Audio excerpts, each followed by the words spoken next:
सरकार किसी की भी हो, सरकार किसी की भी हो, निडर होकर,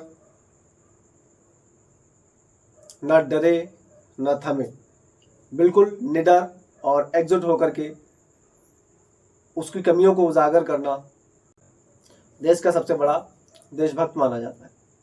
और तलवे चाटने वाले देशभक्त नहीं होते, ये दलाल होते हैं। ये अपना बनाने के चक्कर में दूसरों का भी पी जाते हैं और दूसरों का भी ये हक मार लेते हैं। इसलिए इनसे बचिएगा। और ये ढोंगी भी होते हैं, ढोंग फैलाने में सुपरहिट होते हैं।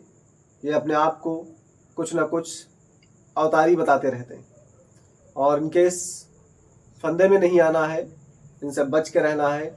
और ये कभी ना कभी किसी टाइम किसी वक्त भी ये हिंदू मुस्लिम का दंगा करवा देते हैं। और 140 करोड़ की जनसंख्या है, जिसमें से 22 करोड़ लगभग मुस्लिम यानी माइनॉरिटी और 78% या करोड़ मान लेते हैं जो मेजॉरिटी में हिंदू हैं।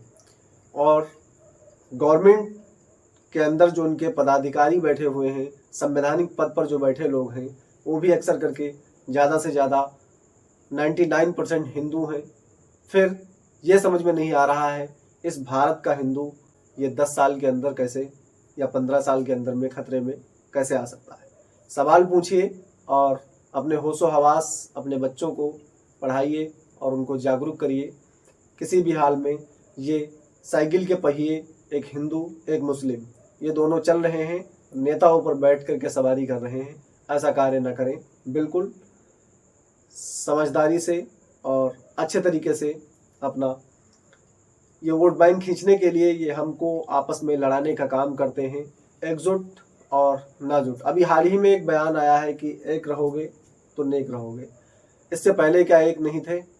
इससे पहले क्या नेक नहीं थे? जब से यह भाजपा की गवर्नमेंट आई हुई है तब से एक रहो नेक रहो, सबका साथ सबका विकास कहीं दिख नहीं रहा। 75 साल या ईयर्स बाद आज जाति जनगणना हो रहा है। क्या इससे पहले जाति जनगणना नहीं हो सकता था? अगर इससे आप सहमत हैं तो आप कमेंट जरूर करें और अपना राय जरूर दें। क्या आपके मन के अंदर कौन सी चीज़ चल रही है? इसलिए मैं आपसे निवेदन करता हूं, आपसे रिक्वेस्ट करता हूं, ये जो गोदी मीडिया हैं इनके चक्कर में ना पड़े। ये सिर्फ अपने टीआरपी बढ़ाने के लिए एक सनसनीखेज खबर देते रहते हैं। कोई व्यक्ति पहलगाम अटैक में जिंदा हो और फिर उसको मरा साबित कर दें, तो इनसे बड़ा कोई गोदी मीडिया नहीं है। आप बिल्कुल ध्यान रखें। और ये वीडियो वायरल हुआ है इसीलिए क्योंकि पहलगाम के अंदर अटैक हुआ और जिसमें हिंदू मुस्लिम की चर्चाएं हुई अलग अलग प्रकार से। और जो भाजपा के मुखिया चीफ जो हैं वो दौरे पे थे और दौरे पे आने के बाद में फिर तुरंत वहाँ पर न जा कर के सीधे बिहार की रैली में पहुँच गए। तो इन सब बातों पे सवाल उठाइए और उनसे पूछिए जवाब। मैं किसी भी पार्टी को सपोर्ट नहीं करता हूँ, बट मेरा कहने का मतलब ये है कि वो हिंदू मुस्लिम की लड़ाइयाँ न करवाएं और ये आपस में लड़ाने का काम न करें। अंग्रेज़ों जैसा हाल न करें। अंग्रेज़ कहते थे, आप हिस्ट्री उठा कर देखें, उसमें आप पढ़ोगे तो आपको मिलेगा पहले फूट डालो फिर राज करो। तो हमारे और आप में फूट पड़ी हुई है और राज कर रहे हैं। डॉक्टर्स, इंजीनियर्स, आईएएस, आईपीएस, बड़े बड़े अधिकारी जो हैं या बड़ी बड़ी पोस्ट पे लोग बैठे हुए हैं, बड़े बड़े इंजीनियर, बड़े बड़े पैसे वाले, ये सब क्या है?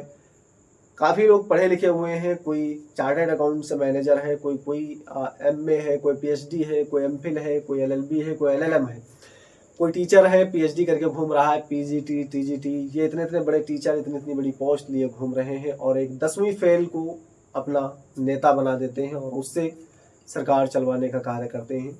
तो बताओ किस देश का भला होगा? आप ज़रूर कमेंट में बताइएगा। मैं आपके कमेंट का इंतज़ार करता हूँ और मिलते हैं नेक्स्ट वीडियो में। मैं BWC वाला आपके लिए आपके हित में बात करता रहूँगा और आपको जागरूक करता रहूँगा। All the best.